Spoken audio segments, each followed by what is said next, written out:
सीधी सी बात है, रोटी और राजनीति को हमेशा उलटते पलटते रहना चाहिए।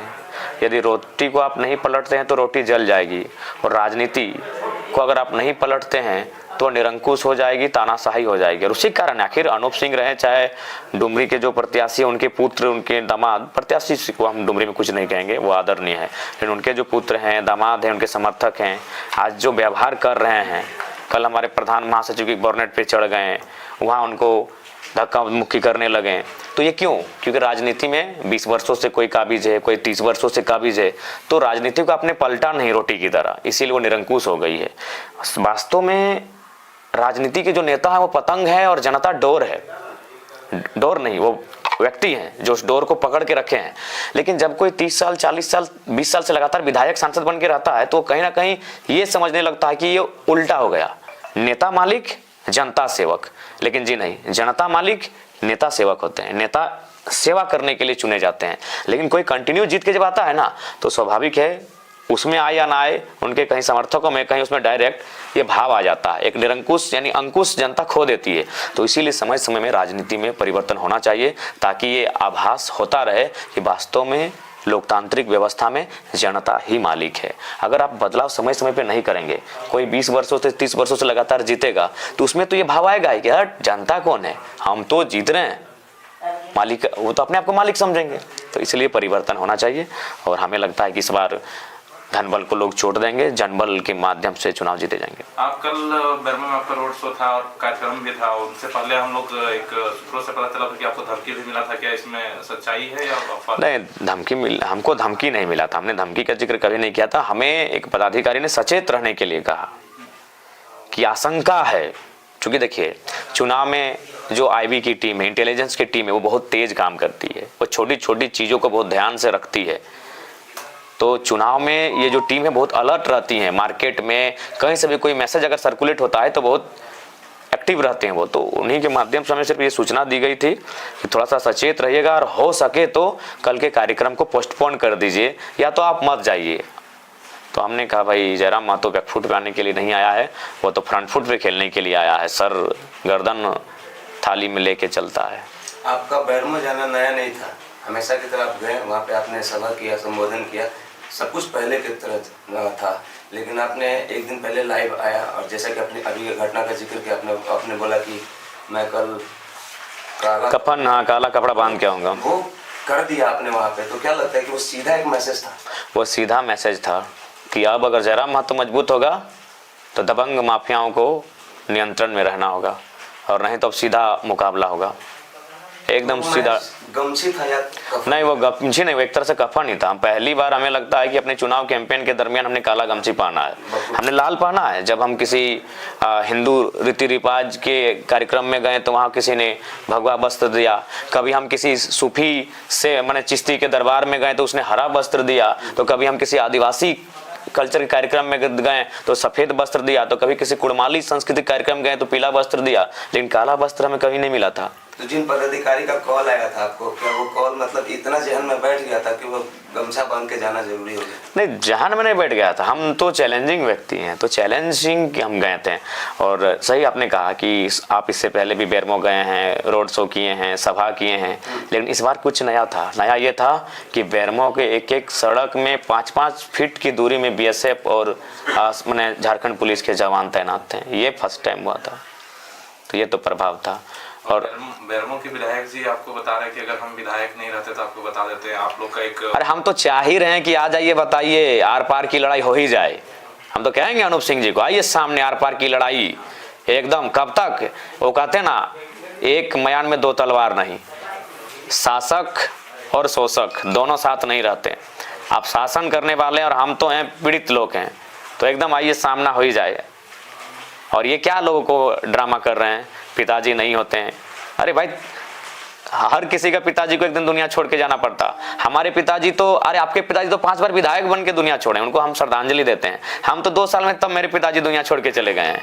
तो ये कौन से इमोशनली कार्ड खेल रहे हैं? और ये क्या बता रहे हैं कि मेरे पिताजी नहीं होते हैं, हम विधायक, मेरे पिताजी विधायक होते, तो क्या आप माफियागिरी करते हैं, गुंडागिरी करते हैं, जो करते थे पहले? सुने जगन्नाथ बाबू को ये धमकी दिए थे।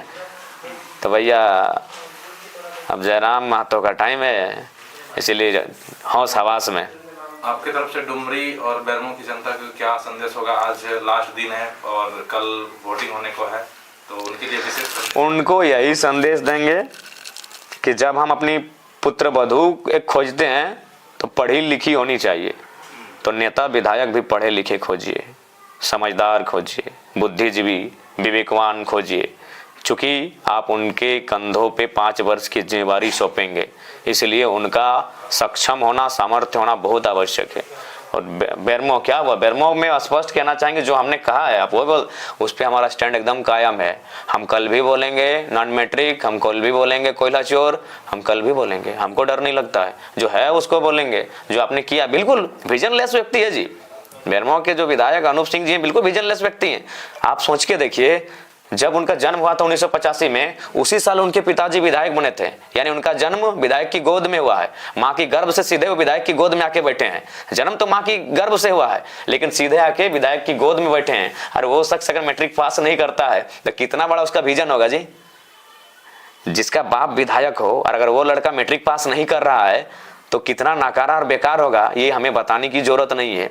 और उसको बेरमो की जनता ने अपना मैंने विधायक चुन लिया, तो ये तो बेरमो की जनता भुगती। इसीलिए तो एक लड़के ने 5 साल का मैंने हिसाब मांगा, कान पकड़ के उठ बैठ करवाया गया। तो अब चुनेंगे नॉन मैट्रिक वालों को, तो ये सवालों का जवाब थोड़ी देंगे। पूछूनिए ना जरा माँ, तो PhD स्कॉलर को पूछिए कितना सवाल पूछना है, दिन भर बैठ के सवाल का जवाब देंगे। एक सवाल का उत्तर नहीं दे पाया, उस लड़के को घर में लाके उठक बैठक कराया गया, चूंकि नॉन मैट्रिक है, वो दे कहाँ पाएगा।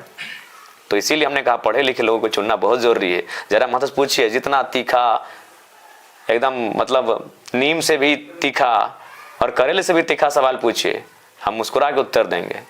एक सवाल का उत्तर नहीं दे पाया वो बेरमो का नेता, घर पर बुलाया उस लड़के को रूट बैठ करवाया, कितनी भद्दी भद्दी गालियां दी, वो रिकॉर्डेड नहीं है, भद्दी भद्दी गालियां भी दी गई उसको। आज आप लोग एक साथ बैठे हुए, 2-3 प्रत्याशी बैठे हुए, तो क्या कुछ लेके बैठे हुए आप लोग?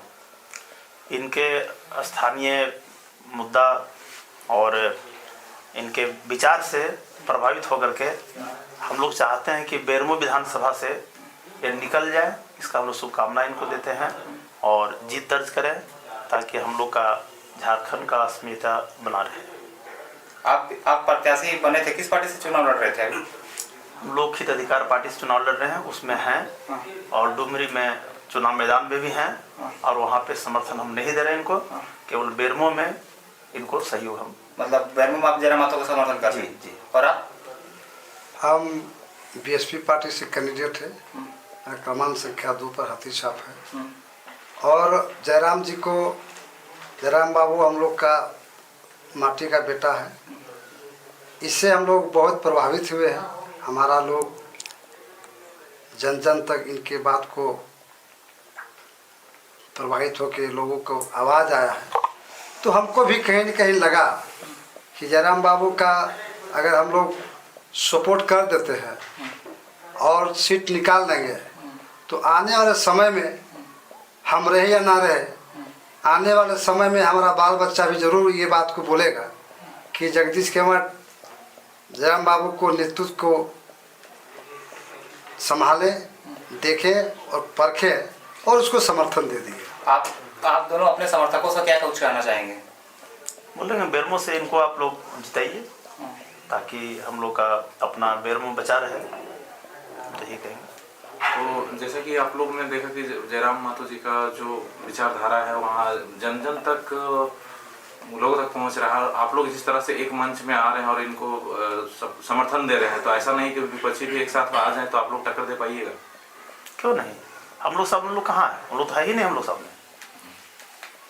जयराम जी, आपके साथ 2 प्रत्याशी आपको समर्थन दे रहे हैं, तो बेरमो आप कितना मजबूत पा रहे हैं अपने आपको? जी निसंदेह, क्योंकि जो भी मैदान में आते हैं उनका कुछ वोट होता है, कुछ ना कुछ जनाधार होता है। जो चुनाव लड़ते हैं उनका जनाधार होता है। और बेरमो का चुनाव हो, बेरमो का चुनाव भी क्या है कि वो त्रिकोणीय चुनाव बना हुआ है। बाकी जहाँ जहाँ डुमरी, टुंडी, रामगढ़, मांडू, जहाँ से जेलकेम पार्टी चुनाव के मैदान में है, लगभग झारखंड की तमाम सीटों पर त्रिशंकु बना है। और बेरमो जहाँ तक मुझे लग रहा है कि वो काफ़ी कम अंतर से वहाँ जीत हार का फैसला होगा। वो अंतर कहीं 5, 7, 8, 9, 10 हज़ार ना हो। तो ऐसे परिस्थितियों में एक एक वोट का बहुत महत्व रहेगा। और उस लिहाज से दोनों हमारे अभिभावक तुल्य हैं, आदरणीय हैं। आज ये समर्थन देने के लिए आए हैं, तो निसंदेह इनके समर्थन से बेरमो में हमें ताकत मिलेगी और इनके साथ साथ इनके समर्थकों को हम माने इस बात को लेकर कहेंगे कि हम लोग चुनाव जीतने के बाद बिल्कुल जिस उम्मीद के साथ आपके प्रत्याशी मैदान में आए थे, उसी उम्मीद के साथ दुगनी रफ्तार के साथ हम लोग बेरमो के विकास के लिए काम करेंगे। आप लोग जितना दिन तक मेहनत किए वो मेहनत ये दो दिन में ये तय हो जाएगा, तो क्या जनबल और धनबल पे भारी पड़ पाएगा? देखिए कल रात को भी देखें कि जो महागठबंधन के प्रत्याशी अनूप सिंह जी हैं, उनको गाँव वालों ने खदेड़ा, यानी पैसा का तो प्रलोभन चल रहा है। यहाँ हर एक जगह लोग धनबल का प्रयोग करने लगे हैं। लेकिन हमें लगता है कि 2 सालों से जब से राजनीति में जेलकेम पार्टी का उदय हुआ है, विशेषकर लोकसभा में हम लोग गए, तो लोग अब मुद्दों को समझ रहे हैं, अपने बाल बच्चों के भविष्य को समझ रहे हैं। तो लिहाजा बेरमो रहे, डुमरी रहे, टुंडी रहे, बागमारा, सिंदरी, निरसा, झरिया कहीं रहे, गोमिया रहे, चंदनक्यारी रहे, बोकारो रहे, हमें लगता है कि इस बार धनबल को चोट देके विकास और मुद्दे को लोग वोट करेंगे। सूत्रों से हम लोग को पता चल रहा है कि विपक्षी जो उनके जो केडर सब हैं, लोगों को, जनता को कसम खिला के बोल रहे हैं और बॉन्ड करवा के कि आपको वोट देना है। देखिए हमें लगता है कि इस बार कसम क्रिया मायने नहीं रखेगी, क्योंकि कसम क्रिया इस बार उनके बाल बच्चों के भविष्य से ऊपर नहीं, वह कसम और क्रिया। और जनता इस बार जानती है कि आज अगर हम